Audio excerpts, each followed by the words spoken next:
भले बलिया देवरिया से सौट के रहा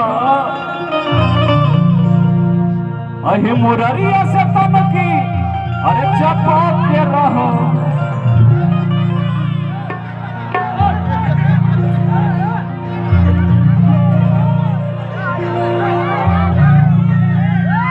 सही मामला सेट है इसलिए लेट हो रहा है, मामला सेट हो रहा है इसलिए लेट हो रहा है। कि भले बलिया देवरिया से सौट के अहि गाजीपुरिया लवंडा